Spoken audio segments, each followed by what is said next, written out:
ações.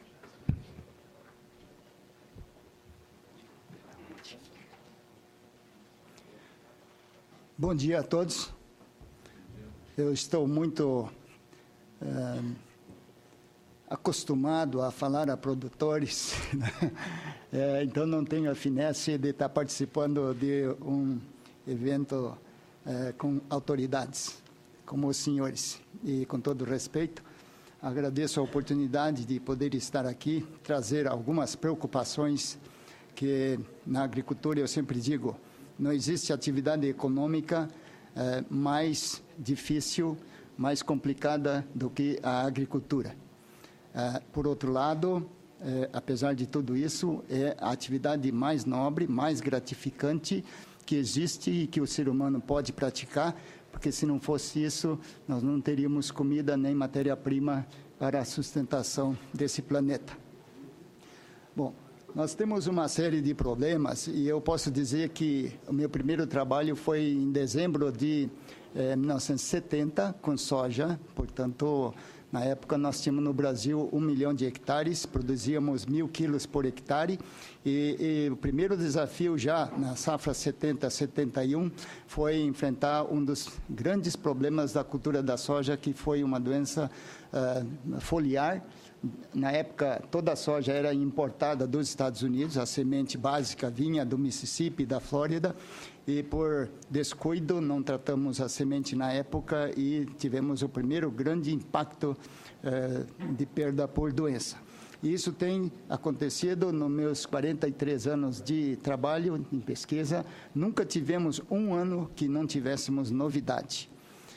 E eu, graças à Embrapa, provavelmente sou, talvez a pessoa, não é arrogância nenhuma, mas dívida que eu tenho com a Embrapa pelo treinamento que a Embrapa me deu desde 1980, de me envolver com o problema da ferrugem da soja, e eu estive nos principais centros de pesquisa do mundo, no Centro de Pesquisa de Delaware, nos Estados Unidos, onde fazia-se antigamente pesquisa de guerra biológica. Hoje tem os maiores problemas do mundo que possam ameaçar a agricultura americana, eles estudam lá em ambiente confinado.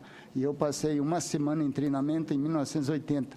Desde então eu estive já nos principais países do mundo, China, Taiwan, Tailândia, Japão, tenho rodado o mundo todo, graças ao que a Embrapa me proporcionou.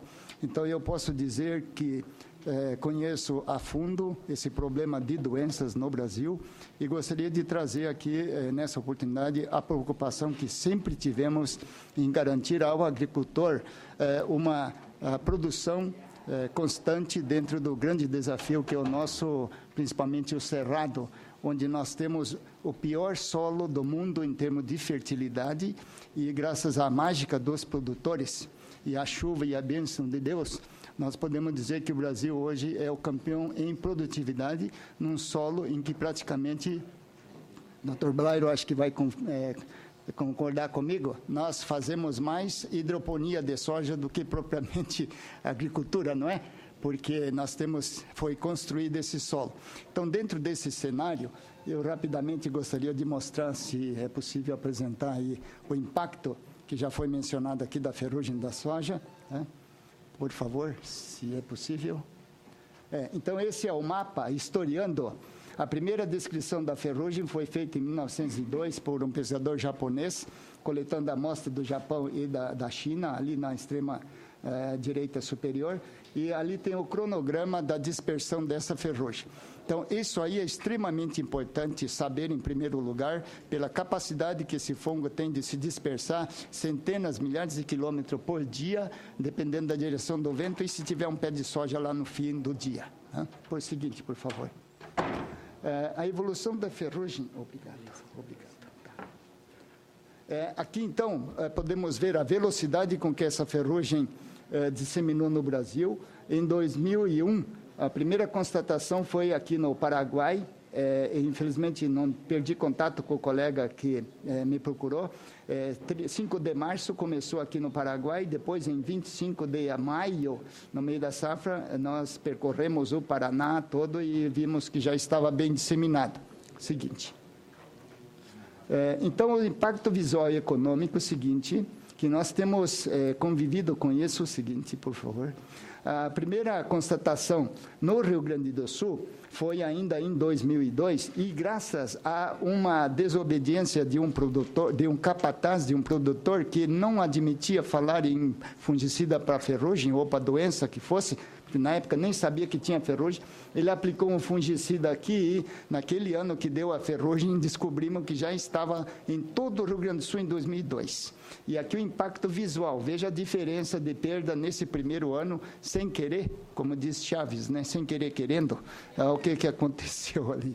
Seguinte, e aí nós percorremos o Brasil para fazer um levantamento, aqui já em Mato Grosso do Sul, seguinte, e em 2003, ainda no levantamento que fizemos já em 2002, nós vimos que quase 60% da área do Brasil já estava contaminado, naquele nível que eu mostrei na foto anterior. Seguinte, aqui em 2003, na Bahia, eu encontrei a primeira folha de soja com ferrugem e falei para o produtor que aplicasse o fungicida. Na época nós tínhamos bons fungicidas que hoje não funciona mais, e ele meio desacreditando, eu falei, olha, o senhor não pode atrasar 2 dias e nós vamos ter perda séria. Mas, por favor, deixe para mim 10 metros quadrados que eu quero voltar aqui e fazer a avaliação de impacto dessa ferrugem.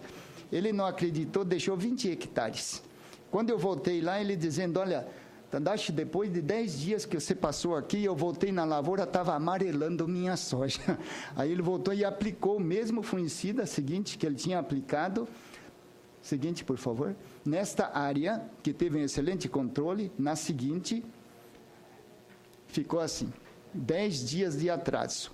Então, realmente, é tremendamente impactante essa doença, e eu, com toda a experiência que eu tinha tido, teoricamente, mais, né, eu não imaginava que isso pudesse ser tão dramático. Seguinte, muitos produtores, alguns perderam o juízo, venderam a propriedade, e tivemos uma série de problemas, sem contar o que foi acumulando de prejuízo social, socioeconômico. As cidades que principalmente dependiam da soja sofreram valores de perdas que eu não consegui avaliar.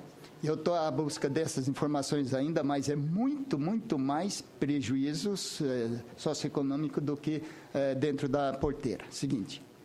Então, imagine os senhores, uma soja que poderia estar rendendo aí de 50, 60 sacos por hectare, não valer a pena colher, e isso eram 2, 3 mil hectares.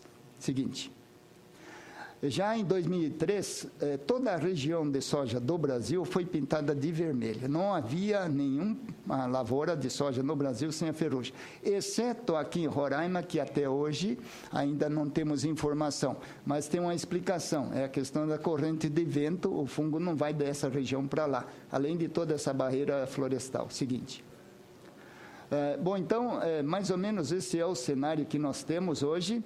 Em toda a América Latina, nós temos a ferrugem, e grandes fontes do fungo hoje, que nós não temos controle sobre ela, é a Bolívia, é o Paraguai, todos os países vizinhos que plantam soja, e uma situação que está aumentando muito. Nós, graças ao, na época, governador, né, Sua Excelência Blairo, ele nos ajudou a instalar o que chamamos de vazio sanitário, eliminar todo tipo de soja na entre-safra, mas hoje o pessoal já está relaxando bastante, e há várias situações que complicam um pouco o vazio sanitário, mas nós temos fontes do fungo permanentemente, se não no Paraguai e na Bolívia, temos em várias regiões do Brasil, e esse é o nosso desafio adicional, e vamos enfatizar depois a necessidade dessas medidas de controle. Seguinte, por favor.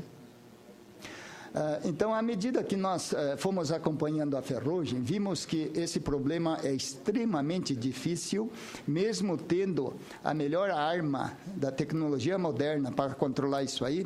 O clima não ajuda, o agricultor tem área grande, épocas de plantios diferenciados. Então, nós temos uma cadeia, uma sequência de efeitos dominó que torna a situação realmente muito complicada. Seguinte. No Paraná, na última safra, 2010-11, nós tivemos situações como essa, né? Então, realmente é um quadro dramático. Seguinte, E aqui eu estou um pouco atrasado na minha compilação de dados que eu tenho feito sobre perda de 2002 até 2011. Está me faltando 12 e essa última, né? Mas, como foi mencionado aqui, tranquilamente, somando os últimos anos, nós devemos estar beirando os 25 bilhões de dólares. Então, é uma coisa realmente fantástica, e eu acho que o custo, o dano socioeconômico disso é muito, muito maior. Podíamos, acho que, dobrar isso aí. Primavera do Leste, que foi uma das cidades, comunidade mais afetada, soubemos que muita gente que trabalhava em supermercado perdeu emprego, sem falar na área rural, escolas que ficaram sem recurso, hospitais. Então, imagine por aí o drama, e a gente fica sem ação. Né? Seguinte. A perda de eficácia de fungicidas tem sido uma preocupação extremamente grande, temos acompanhado isso, e aqui um dado do colega Fabiano, da Fundação MT. Essa informação é de 2006, 2007, quando um fungicida da classe dos triazóis tinha ainda esta ação. Na safra seguinte, todos os produtos do grupo dos chamados triazóis seguinte, ficou igualzinho à testemunha, né? Imagine, e o experimento feito exatamente no mesmo lugar. E ele faz em vários lugares, em Campo Verde, Primavera do Leste, em Rondonópolis. Né? Então, imagine os senhores, o agricultor ter que enfrentar essa situação de repente. Seguinte. Nós temos também uma série de outros problemas que eu, rapidinho, poderia só passar aqui, que não adianta nós pensarmos em controlar apenas a ferrugem asiática, porque junto nós temos uma série de outros problemas que temos que controlar concomitantemente. Infelizmente, nem todos os produtos que controlam bem a ferrugem controlam as outras doenças, mas numa mesma aplicação, muitas vezes o agricultor tem que usar outros produtos que também estão pendentes aí por falta de registro. Seguinte. Por favor, rapidinho, porque agora estamos tratando de outro assunto, mas que tem quase a mesma importância. Então, observem lavouras como essa seguinte, pode ir passando, né, que o agricultor tem que enfrentar não só com a ferrugem. Seguinte, outras doenças em que o controle da ferrugem, dependendo do produto, não dá conta de controlar. E o agricultor está permanentemente sofrendo esses prejuízos. Seguinte, aqui são áreas onde não houve ferrugem por condição climática, mas imagine outras doenças. Então, o agricultor está gastando dinheiro tentando controlar a ferrugem e perde por outras coisas. Então, existem vários produtos que estão sendo recomendados também, ou testados, mas que necessitaria aqui um caso de um experimento. Olha, nós aplicamos um fungicida que funcionou muito bem, mas hoje, no caso aqui, é o que era chamado de Benomil, Benlat, hoje já não existe mais no mercado por questões aí de toxicidade, né? Seguinte. Pode passar rapidinho, por favor. Então, nós temos esse ano, Mato Grosso perdeu, eu perdi a conta aqui, mas deu acho que 1,5 bilhões de dólares por excesso de chuva, não poder colher. Mais ou menos 10% da soja do estado de Mato Grosso teve tremendo prejuízo por não poder colher, por perda na entrega do produto ou não ser recebido pelas tradings. Né? E a aplicação de um fungicida oportunamente poderia ter salvo muita coisa. Seguinte, bom, eu acho que não vamos interromper por aqui, porque já devo estar passando do tempo. Então, por favor, pode passar. Desculpe. Pode ir passando. Aqui mostrando várias situações de problemas que temos dentro do dossel foliar, que muitas vezes não se percebe. Então, nós fizemos um giro em 21 de fevereiro de 2013, a última safra, para ver realmente o conteúdo das reclamações dos produtores que estavam perdendo as lavouras mal marchadas, né, lavouras que estavam nesse estado aí. Então, observem, nenhuma empresa gostaria de receber soja desse tipo aí. Seguinte. Pode ir passando. Muitas vezes o produtor desanimou, não colheu, porque não ia vender a soja, ninguém queria receber, simplesmente plantou milho e safrinha. Aqui, então, essa perda que eu somei ali, ó, considerando 10%, segundo dados de pessoas com quem eu conversei, foi uma estimativa que talvez O Dr. Blairo poderia dizer se isso realmente confere ou não, levando em conta não só o que se deixou de colher, o que não se vendeu e o que teve de desconto ao nível das tradings. 1,4 bilhões, acho que podíamos fazer muita coisa de bom nesse país, né? Obrigado.